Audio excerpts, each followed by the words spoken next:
Hi everyone. Till now, we have learned how to create a database, delete a database, create a table inside a database, and within tables, we know how to insert data, update data, delete data, and change the structure of the table. Now it is time that we learn the querying part of the SQL. So to start with that, we'll need a good database. If you look at the resources part of this lecture, there is a tar file attached. I suggest you download it and you restore the database from that tar file. I'll show you how to do that. Once you have downloaded the file, you go to the database part, you right click on it and create a new database. Let us name this database as the Supermart DB _DB and save it. This will be creating a blank database, and within this database we will restore the tables that we have in the tar file that I have shared with you. So if I right click on this database and select restore, the format is tar and file name you have to select the file that you have downloaded. I'll go to the path where I have kept my file.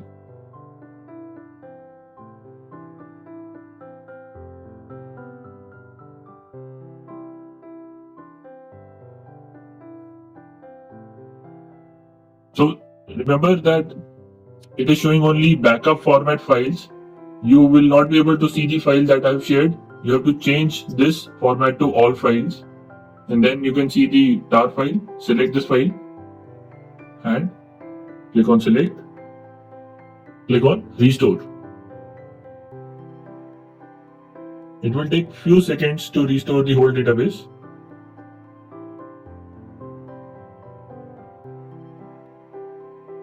Successfully completed.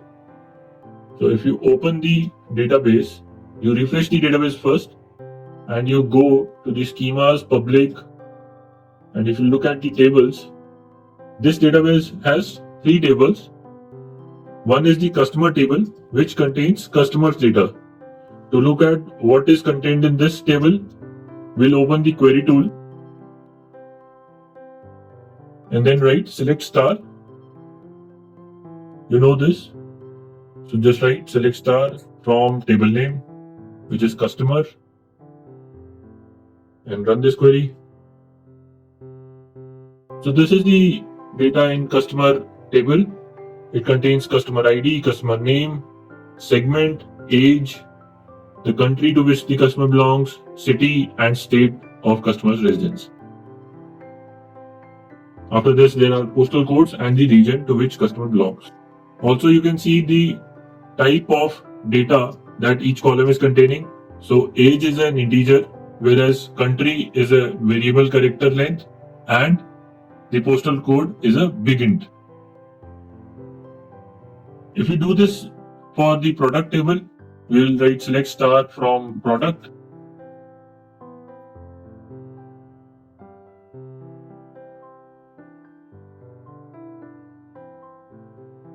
We will get a list of products. These have product IDs, the category to which the product belongs, the subcategory to which the product belongs, and the name of the product. And the third table is called sales. So I select star from sales.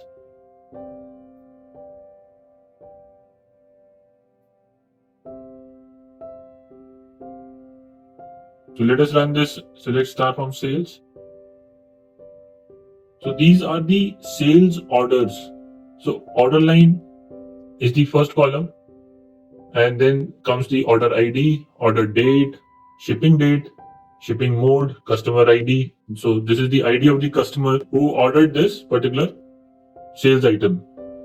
And this is the product ID of the product which was ordered. Then comes the sales amount, then is the quantity, then is the discount offered, and finally the profit that we received. So if you see these 3 tables, constitute a database of a supermarket. So this supermarket store has some customers.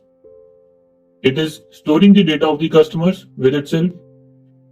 This has some products. It is storing the data of products in a product table. And every day, whichever sales are made, it is storing which customer bought that product and what was the product ID. So this sales table has order line as the primary key. So each order has a unique order line, and within that order line, there is an order ID. With that order ID, there is a customer ID and a product ID associated. Using this customer ID, you can see the details of the customer in the customer table. And using this product ID, you can see the details of the product in the product table. And if you look at the first two order lines, the order ID is same. What this means is, in the first order, there were two products ordered. So the product ID is different. That's why there are two different lines. So order ID can be duplicate. That is why it is not a primary key. But order line is unique, and that is why it is the primary key. For customer table, the customer ID is the primary key, and for the product table, product ID is the primary key. So our database is ready with you. You restored this database from a file. So how to create that file? So you need to create a backup of your database to create such files. To create a backup, you need to go to the database, right click on it, and click on backup. You give a file name here and select the format. I selected tar format and clicked on backup.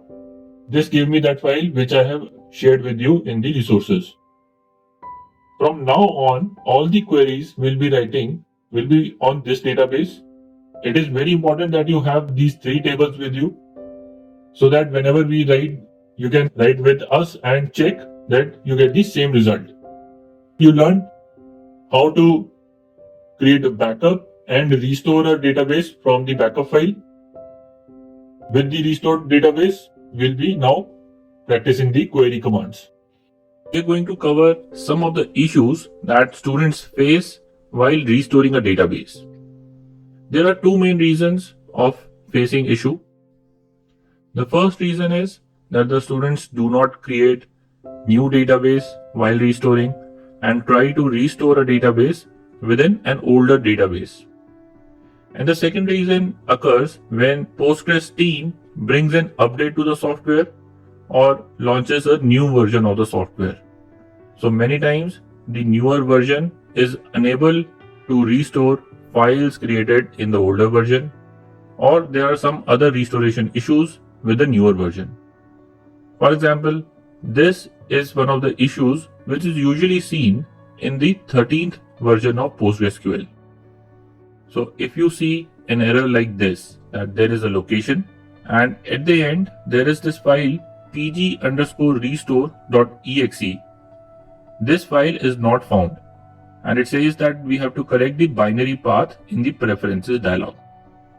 So the reason for this issue is that the pg_restore.exe file, which is required to restore any database, this file is actually located at some other location, and the location that pgadmin4 has for that file is something else. So this location written here, this is the location available with our pgadmin software. But if you go and search for the file on your system, this file will be located at some other location. So we have to change the location of this file in pgadmin so that this error does not occur. So to do that, we have to first find the file on our PC. Let me show you where this file is on my PC. So this is the Postgres installation folder on my PC, C program files, PostgreSQL, and I'm using the 12th version. And here there is a folder called bin. If I open this folder and I scroll down, you will see that here's the file pg_restore.exe. So this is an application file so .exe. This file is used to restore the database, and the location of this file is C program files PostgreSQL 12 bin. Now, where do I have to put this location? In pgadmin. Let's see that. So in pgadmin, you have to open this file menu, go to the preferences option. Here, there is an option called binary paths on the left. Click on it, and here you will see this option of PostgreSQL binary path. So this is the path that you have to change. For me, it is taking the path at runtime and it is taking the right path. But for you, if it is not taking the right path, you have to paste that path here. So the path is this: C program files PostgreSQL 12 bin. Do not add pg_restore.exe after that. Just copy this folder location and paste it here. Save it, and once you have done it, try restoring again and you will not see this issue coming up. Another very common issue faced during restoration is failed with exit code 1. Now again, there can be two reasons for this. One is we are not using a new DB. So always make sure that when you are restoring, always create a new database. And to create a new database, you have to right click on databases, go to create and click on database. Name the database, and only in that new database you have to restore the file. Do not restore the files given in an older database, because that in most of the cases will give you this error. Now, if you're sure that you are using a new database, then the next thing is you have to select the tar file to restore. Now I have given you two versions of tar files. The issue here is that if I have created the backup tar file in 9th version of PostgreSQL and you are using, say, the 12th version or the 13th version, you will see an error. So if the tar file is created in some other version and you are using it to restore database in some other version, it usually gives up this error. So I have given you tar files for two versions.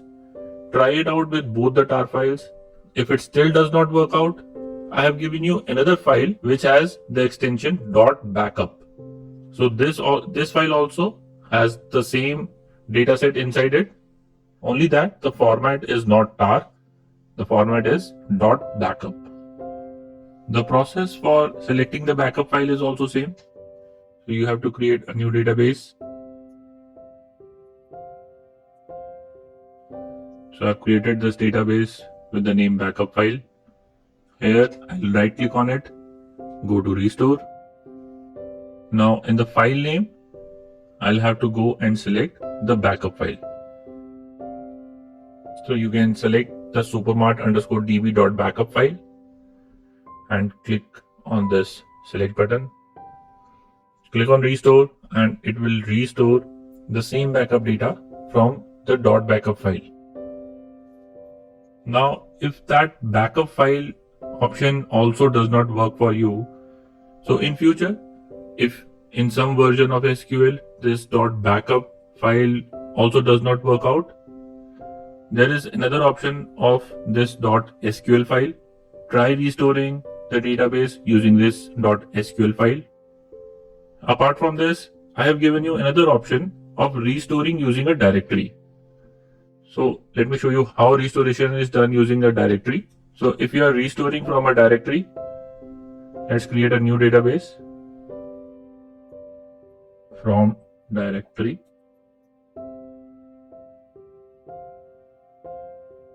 Now, when I select restore here, instead of having the format as custom or tar, select directory here. And in the file name, so you do not have to click on any of the files, just select this folder which is titled restore directory. Inside this folder, we have restoration files. You do not have to select individual file, just select this folder and click on restore. And now, if you refresh the database, go to schemas, look at the tables, you will see that the 3 tables have been created. So these are all the ways in which you can restore the database. We have tar files, we have backup file, we have SQL file, and we have a restoration directory. Try all of these out, and once you restore the database, refresh it to check if the tables are created or not. Sometimes this failure code is shown, but the tables are still created. So always after restoring, refresh the database and check if the tables are created or not. Lastly, if nothing else works, the last option which always works is creating the tables individually and loading the data from CSV files. So in this video, we will discuss the last option to create the Supermart database, that is creating individual tables and using the CSV files to load the data into those tables. Now we have 3 tables in the Supermart database: customer table, sales table, and product table. We will be creating those tables individually and copying data from the 3 CSV files I have given you in the resources. Now you already know how to create a table. We use the create table command, and after that we give the name of the table and list down all the columns along with their data types. So in the customer table, we have the following columns: customer ID, customer name, segment, age, country, city, state, postal code, and region. And corresponding to each column name, you can check out their corresponding data type. So this is the query which will create the customer table. And then once we have created the customer table, we have to import data from the CSV file using the copy command. So this is the customer table. Let me show you the syntax for the other tables also. And after that, I'll also run these commands in PostgreSQL to show how the tables are being created. So the next table is product table. Product table has only 4 columns: product ID, category, subcategory, and product name. And the data for it is saved in the product.csv file. Then there is sales table. Sales table has a lot of columns: order line, order ID, order date, ship mode, customer ID, product ID, sales, quantity, discount, and profit. And the data for this is stored in sales.csv. So basically we are doing 2 things for each table. We are creating the table and then using the copy command. Let's go and run these commands in PostgreSQL.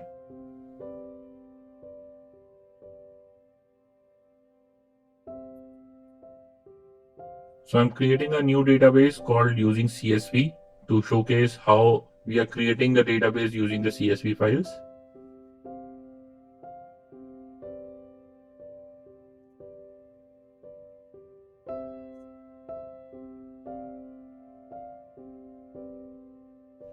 So I've copy pasted the commands from the presentation to my query tool. Now I'll be running these queries to create the tables and then using these copy command queries to import the data from CSV file.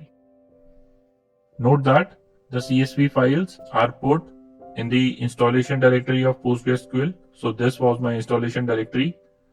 Within the installation directory, we have the data folder, and there I have created a new folder called dataset, and I have put the 3 files in that folder. I have done this because usually PostgreSQL has access to only the installation directory, and for all the other locations on your PC, it may not have access. So it is safer to put the files in the installation directory so that PostgreSQL can access them. Now let's run these commands one by one. So I've run the create table command for customer to check out if the table is created. I'll refresh it. And I can see that the customer table is now created, but it does not have data right now. If you run the select star for customer, you'll see that table is created, but it has no data inside it.